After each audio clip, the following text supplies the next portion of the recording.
¿Te das cuenta que la envidia casi nadie la admite? Pero lo más divertido de todo es que está en todas partes. Y es que las personas prefieren declararse víctimas, críticos o defensores de la justicia antes que reconocer la propia envidia. Pues porque esto implicaría al mismo tiempo declararse inferior al envidiado. Y el orgullo humano está tan dispuesto a soportar cualquier mentira antes que esa confesión. Y esa es la razón por la cual la envidia suele disfrazarse. Se manifiesta como una indignación moral, como el desprecio intelectual o preocupación por el bienestar colectivo. Y el envidioso jamás te va a decir quiero lo que él tiene. Generalmente dice no merece lo que tiene. ¿Te das cuenta cómo funciona esto y cuánta gente que conoces se expresa así? Es que parece una diferencia muy pequeña, pero es un abismo psicológico. El que envidia se rebaja sin saberlo, se confiesa subalterno, reconoce, aunque jamás lo admita, que existe alguien cuya posición, talento, éxito e influencia percibe por encima de la suya. La envidia es el estigma psicológico de una inferioridad sentida y reconocida en secreto. Y quizás por eso los individuos excepcionales siempre despiertan una resistencia desproporcionada, precisamente porque destacan, no porque sean inferiores. La inextinguible hostilidad de los necios ha sido una y otra vez el pedestal de muchos monumentos, porque cada ataque muestra la presencia de algo que sobresale del paisaje. Y lo curioso de todo esto es que los mediocres creen disminuir aquello que envidian, pero casi siempre logran lo contrario. Y nada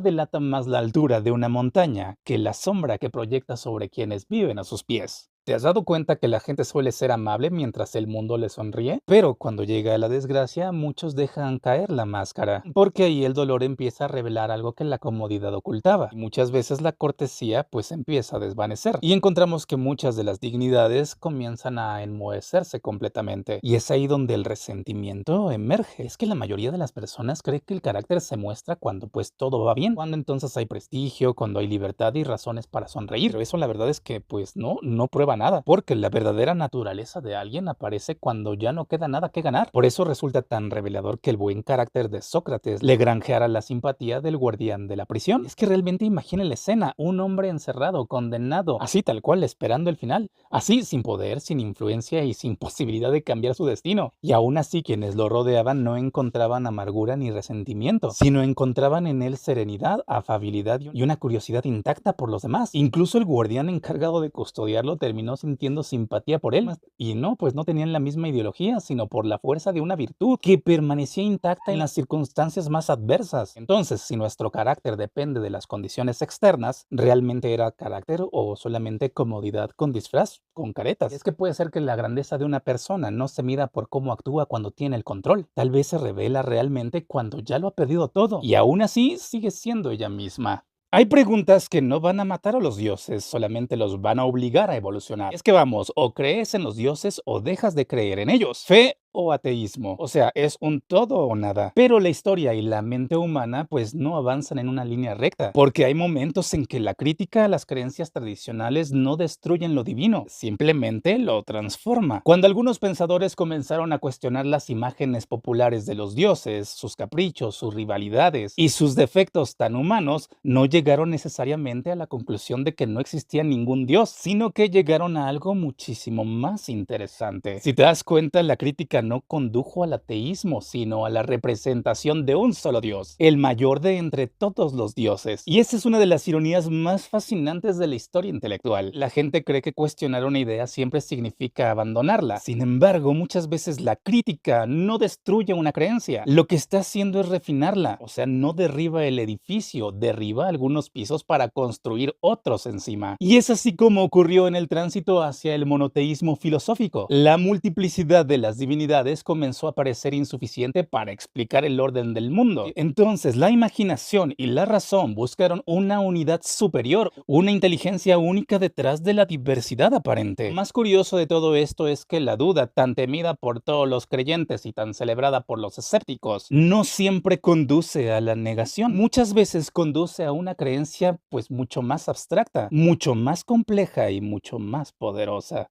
¿Y si los dioses nunca descendieron del cielo? ¿Y si en realidad ascendieron desde nosotros? Y es que a lo largo de la historia los pueblos han levantado templos, han escrito escrituras sagradas y derramado sangre en nombre de sus divinidades. Y siempre han estado convencidos de que estaban contemplando algo superior, algo eterno y ajeno a la condición humana, algo que existía antes de ellos.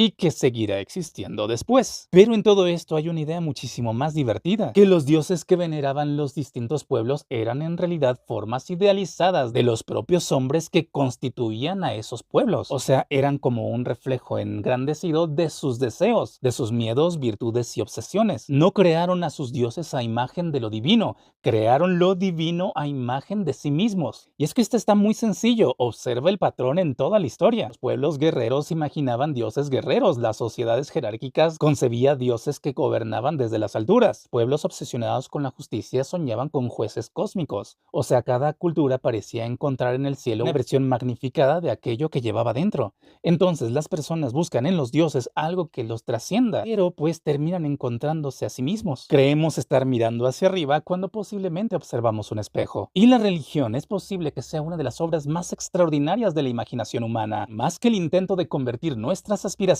en eternidad. Y esa es la razón por la cual los dioses cambian cuando cambian los hombres. Y si te pones a pensar, tal vez después de todo podrían ser más una confesión de la tierra más que una revelación del cielo. ¿Tener dinero es ser libre? ¿De quién dependemos para poder conservar nuestra dignidad? Y es que todo parásito termina siendo siervo de aquello que lo alimenta. Todo mendigo material o moral termina subordinando a la voluntad de quien puede concederle o negarle lo que necesita. O sea, la miseria es una enemiga de la dignidad. Y a ver, la pobreza no vuelve indigna a una persona. Me refiero a aquello que puede empujar a los caracteres débiles a vender lo único que poseen, que es entonces la independencia. Y es que una vez que alguien se acostumbra a vivir de favores, comienza a pensar en función de ellos. Empieza entonces a callar por ellos.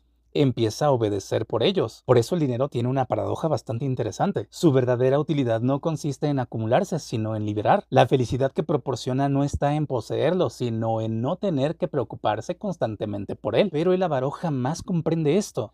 Cree que posee riquezas cuando en realidad vive encadenado a ellas. Y ahí se asoma una de las lecciones más severas sobre la dignidad. Hazte valer por aquello que depende de ti, tu carácter, tu inteligencia, tu disciplina, tu criterio. O renuncia a hacerte valer.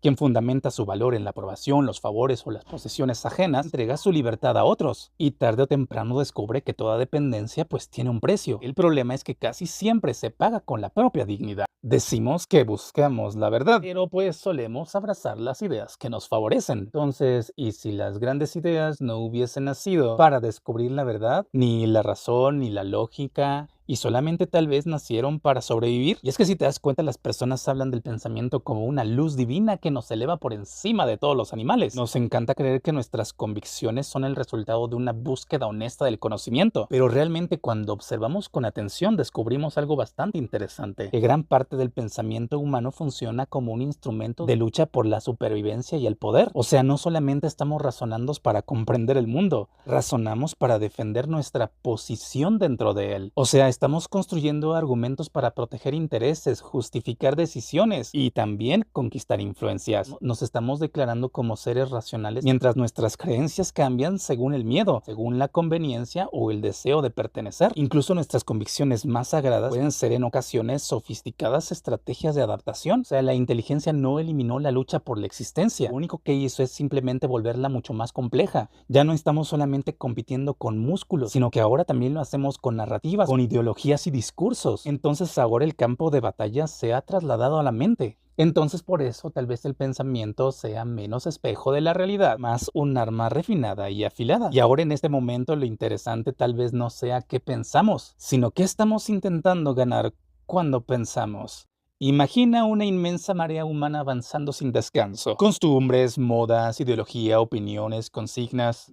Una fuerza colectiva que empuja a todos hacia el mismo lugar, que recompensa la obediencia y castiga la diferencia. La gran mayoría va a llamar a esto integración, la va a llamar pertenencia o comunidad. Pero si analizamos un poquito esto, realmente es domesticación. La mayoría de las personas creemos que la dignidad es una virtud o una palabra bonita que también sirve para adornar discursos y epitafios. Pero tal vez la dignidad es algo muchísimo más interesante y solamente algunos podrían alcanzar, porque la dignidad es resistencia. Y sí, la dignidad es un rompeolas enfrentando al océano. Obviamente, pues no va a detener una marea, sino que la virtud se niega a disolverse en ella. Es la autonomía moral de quien conserva el derecho a pensar por sí mismo, cuando pues entonces todos están exigiendo conformidad, de quien prefiere la incertidumbre de su propio juicio a la comodidad de las certezas prestadas. Lo divertido es que la gente dice admirar la independencia, pero teme profundamente a sus consecuencias. Celebran al individuo rebelde en los libros y en las películas, mientras en la vida real presionan para que nadie salga de la fila. La gente suele predicar libertad, pero buscan aprobación. Hablan una y otra vez de autenticidad, pero copian opiniones como vistiendo uniformes. Y esa es la razón por la cual la dignidad tiene un precio. Y a menudo, pues sí, conduce a la soledad o a un círculo muy pequeño pero vital. Y hay una diferencia entre estar solo y estar domesticado. Porque el primero conserva su conciencia y el segundo conserva compañía, la masa. Y la historia demuestra que no siempre ambas cosas pueden tenerse al mismo tiempo. Basta observar nuestra época, nuestra cultura o la masa para descubrir que la sociedad influye profundamente en aquello que llegamos a pensar. Sin embargo, hay una diferencia bastante interesante. La sociedad puede determinar la presencia de una idea, pero no necesariamente su naturaleza. O sea, puede decidir qué preguntas se vuelven importantes, qué temas van a ocupar las conversaciones, como ahora con el fútbol, y qué creencias dominan una época. Esto es lo que puede crear el escenario, pero eso no significa que escriba por completo todo el guión. Y ahí es donde se encuentra justamente la diferencia entre presencia y naturaleza. Una idea puede surgir porque ciertas condiciones sociales la favorecen, la difunden o la vuelven necesaria. Pero el contenido de esa idea, su lógica interna, sus principios y sus consecuencias no quedan completamente explicados por el entorno que la produjo. Un ejemplo muy claro es el de la pandemia, que es el entorno, porque explica perfectamente por qué el trabajo remoto se difundió masivamente en ese momento exacto. Sin embargo, no explica el contenido de la idea, las complejidades de la cultura digital, la filosofía de la flexibilidad laboral, ni cómo transformó la psicología del trabajador moderno. Eso ya pertenece a la lógica interna de la propia idea. Y aquí es donde aparece una situación muy humana, porque algunos creen que las ideas flotan por encima de la sociedad, que son puras e intocables. Otros afirman que son simples productos mecánicos de las circunstancias. Entonces ambos buscan respuestas fáciles, quieren reducir la complejidad. Pero la realidad es mucho más compleja de lo que creemos. La sociedad determina la presencia, el Dasein de las ideas, cuando aparecen, dónde prosperan y por qué captan atención, pero no agota su naturaleza, su Sosein, aquello que las convierte en lo que son. Y quizás las ideas nazcan de una época determinada, pero una vez nacidas pueden escapar de las manos de quienes las hicieron posibles, y entonces así adquirir vida propia.